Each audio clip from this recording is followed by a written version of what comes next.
finished yesterday. They are very... Whoever puts up the better performance in this Legacy Open likely will take the number 2 spot in the player race.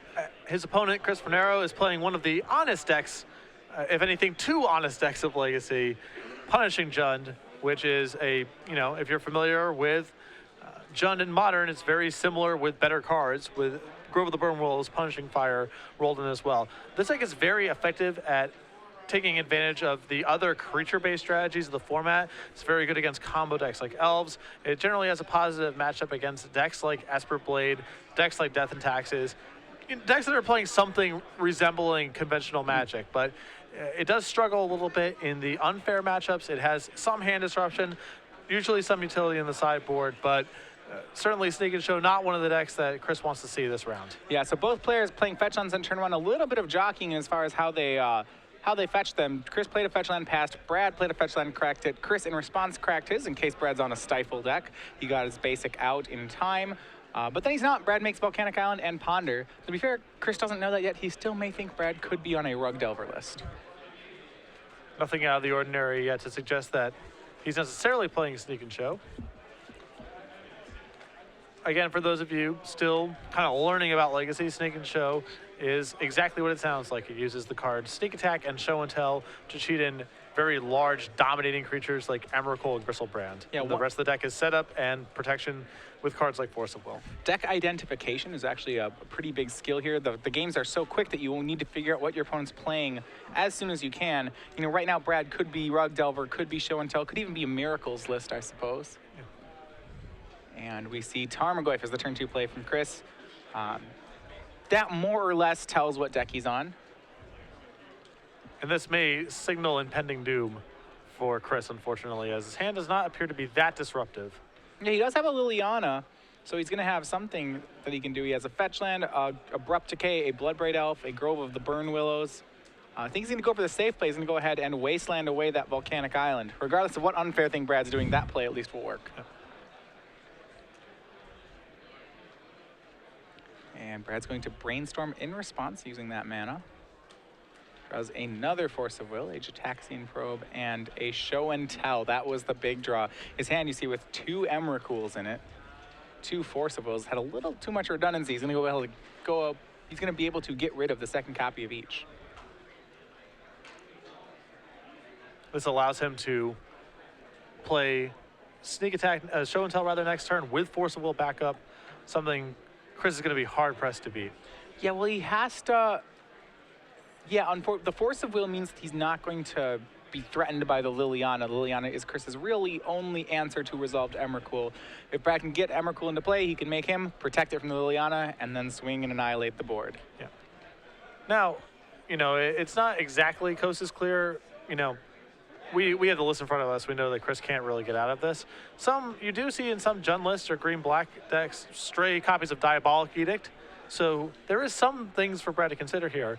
But with the Gitaxian Probe, he's going to get to have the information that the coast is clear for him. Yeah, and he actually found an even safer play here. He drew Gristlebrand, so now he has the option of what he wants to Show and Tell into play. I think once he's seen Chris's hand, he may still put Emrakul into play. But both will be just fine. Yeah, he sees that it's Abrupt Decay, Liliana, Bloodbraid. So he now knows that if he Show and Tells, the only thing Chris can put into play is a land or a Bloodbraid. Brad's not scared of either. Bloodbraid does not trigger in that scenario. It's a cast trigger, not in his play. It's just a 3/2. And we see Lotus Petal, City of Traders, and here we go. Show and Tell from Brad. It looks going for the turn 3 kill.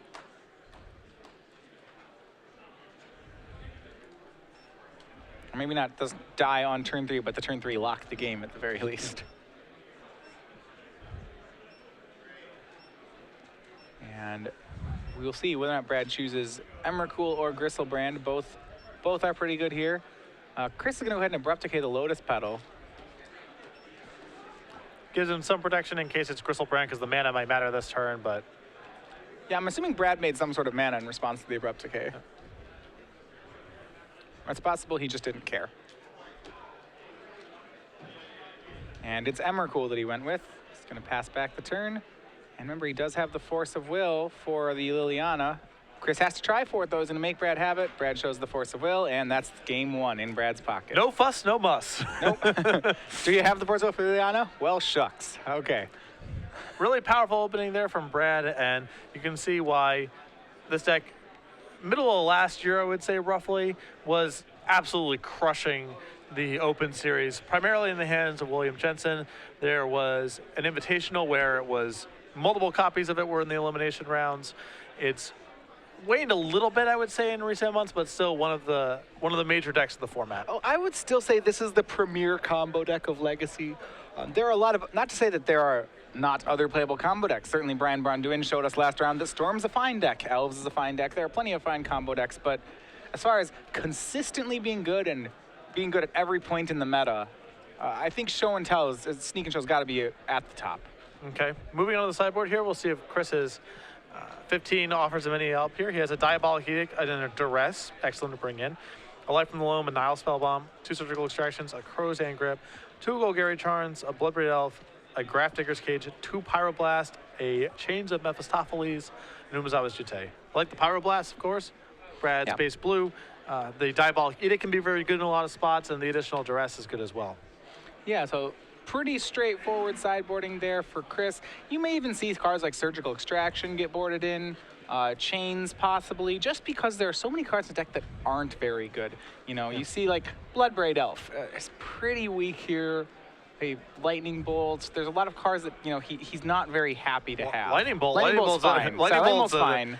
No, I mean, we still have Punching Fires and Abrupt Decays in the All deck. right, We're so not touching, we're not touching Lightning Bolt, man. All right, I mean, I guess in the ideal world that we had, 20 sideboard cards, yeah, that card would end up going out too, right. But it's too far down the list that Lava Spike stays in. So what's going on in Brad's sideboard? Well, Brad's sideboard, we have Graft Digger's Cages, Red Elemental Blast, Swan Songs, Echoing Truths, Through the Breaches, and really the winner, Leyline of Sanctity. Yeah, Leyline of Sanctity is pretty funny. Obviously, it's very good against all the discard spells in Liliana the Veil. I played Jund in a invitational in Atlanta a year and a half ago, 2 years, I want to say, because I was just losing a lot to Leyline of the Sanctity. It was kind of a high watermark for combo decks in the format. Leylines were really prevalent, and I was catching a lot of splash damage with Burn because that card's just game over. When you're Lava Spiking your opponent, White Leyline seems like pretty big game. Right, so I'm like, I'm sick of this. I want to play a deck with some disruption. I'm going to play Jund. And then in the first round, I played against Sneak and Show and got turn 0 Leylined, and I have a hand of, Thoughtseize, Hymn to Torak, whatever. Your game plan playing on Leyline seems I was like, oh, that's really stupid of me. It's a little bit different this time around, but I'm still just losing to White Leyline. So very good against Jund decks. Their disruption is almost exclusively involves your hand or Diabolic effects. That's where most of the meaningful is going to come from, and Leyline locks that all up. Well, and that's kind of what White Leyline does, especially when non-white decks are playing 4 White Leylines on the board. It's got to be backbreakingly good because if it's not in your opener, it's actually not castable. Right. And Brad, there we go. White Leyline. Boom. Your favorite. And Chris's hand has at least a hymn in it. Yeah, all right, Deathrite Shaman. Sure, now Brad can just at will assemble a combo. So we see Thoughtseize, Hymn to Turok, Abrupt Decay, go over the Bird Willows and a Bloodbraid. Well, that seems... we'll see if Chris left in the Maelstrom Pulses and if he can find one and cast one before he dies. That is quite a potent hand against for Leyline of Sanctity. Yeah, it even costs 4. You can't Abrupt Decay it. And it looks like Brad has turned to Show and Tell in hand for Emrakul already, so okay, well, not bad. Can Chris? He can't even cast. He can't draw both a fetch land and a Maelstrom Pulse this turn because the Deathrite doesn't make mana. So, Grove of the Burn Willows will find another Deathrite Shaman. And now he's just kind of gonna pass the turn back. And yeah, it looks like we have Show and Tell from Brad here. He has the option. I don't see why he wouldn't go for it.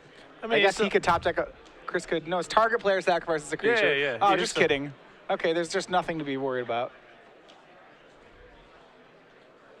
Emrakul and Bloodbraid Elf. Yep, this is these are two totally reasonable draws from Brad thus far. I don't know if Chris has an out. He doesn't have a third land, and he doesn't have a pulse, and he doesn't have a Liliano. He draws Dark Confidant for the turn. That's all right, and that's game. Brad Nelson, 2-0. Defeats Chris Fornaro. And a chuckle from Brad. Legacy is one of those formats where sometimes stuff just happens to you. I think if you that was one of those. if you can take it in stride and understand that it's part of the experience, I think that Legacy is a ton of fun.